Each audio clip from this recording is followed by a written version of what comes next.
Este lugar es para quienes quieren escapar, para quienes no encajan en otro sitio. La verdad es que era precioso. Lo sigue siendo.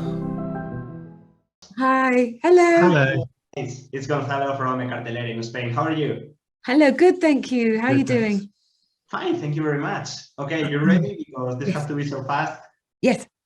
Okay, so let's go. Well, my first question is for you, Sam, because instead of just telling this love story or the story of the cinema itself, you also talk about the changes of society at the time. I mean, the rise of skinheads, the racism, the mental illnesses.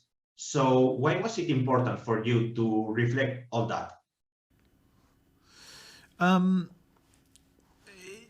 It wasn't really, the whole making of the film wasn't really a strategic choice. I didn't really, it was written out of instinct, and it was written about all the things that were fascinating me about the time when I grew up, really, which was, living with somebody who was suffering from mental illness, which was my mother, and Hilary, Olivia's character, is based loosely on my mother.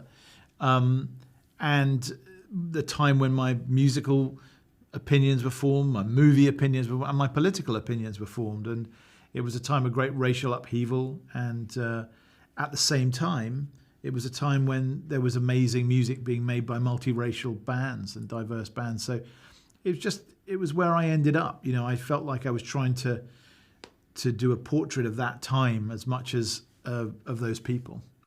Amazing, I like it. For you, Miss Colman, I find two things in your character that fascinated me, which are, first of all, that she's a person with mental illness, but it doesn't define her. And at the same time, she's dating a younger man, which is not usual in movies because we are used to see young actresses dating old actors. Yes. So were those things important for you? Well, now in retrospect, I'm thrilled that it is an older woman and a younger man. At the time, I was thoroughly embarrassed by the whole thing. But but Michael walks into a room and you go, he's far too beautiful. I can't look straight at him. And so, I mean, if everyone could just suspend their disbelief for a while and imagine that beautiful man's fallen in love with me, then that's brilliant. But you're right, it's something that's not depicted often enough. And of course it does happen. And what's wrong with that? And the fact that, yes, Sam has written Hilary as a courageous woman. So she does deal with these really difficult issues, but she comes back and is sort of subdued and ashamed by what's happened before, but she does carry on, and she is, in her moments on the way up, on her upward trajectory, she's so eloquent and brave and ballsy. And I loved her for that. I mean, I feel sad that she has to come down the other side, but both of those parts of her I loved, and I was excited to play. Amazing. Well, this question is for you both because both of your careers are now becoming crazy because in your case, Colman, you are almost everywhere. You are in this kind of intimate dramas, but you are at the same time in incredible productions like The Crown, also in superhero blockbusters like Marvel.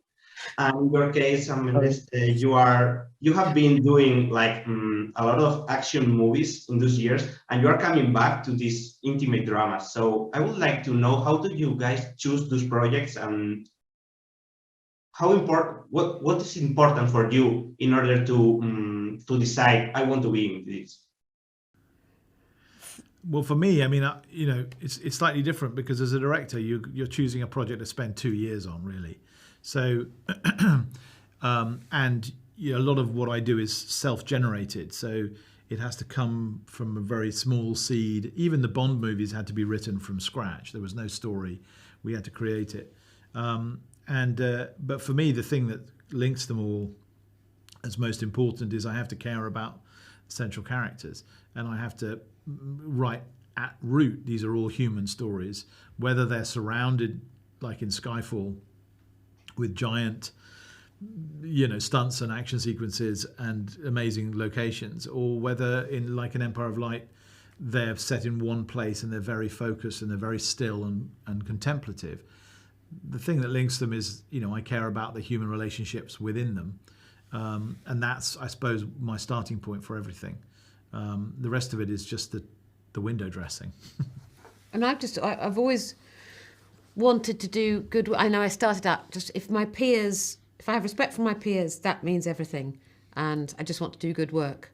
And then as you go along, if you get slightly more well-known, someone will offer you a bigger job and you go, oh, wow, I could be and then you have to remind yourself to come back to what you remembered. And it's always going to go like that. And there's also tax bills. So sometimes, a theatre job means so much, but the next year you need to do, get a bit more money. So it's a mixture of the idealism and practicalities. I've got responsibilities, but I want to remember what I love most about my industry as well. And so sometimes I think with movies like, with a Marvel series or I know Olivia's in Wonka, the movie Wonka, which is coming out. It's a sort of Wonka backstory.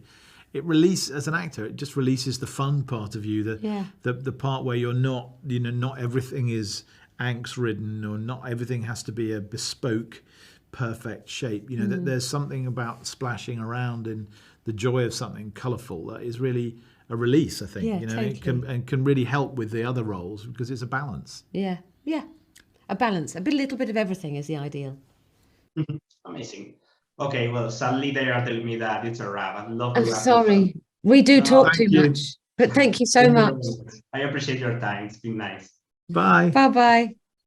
Ese pequeño haz de luz es una salida.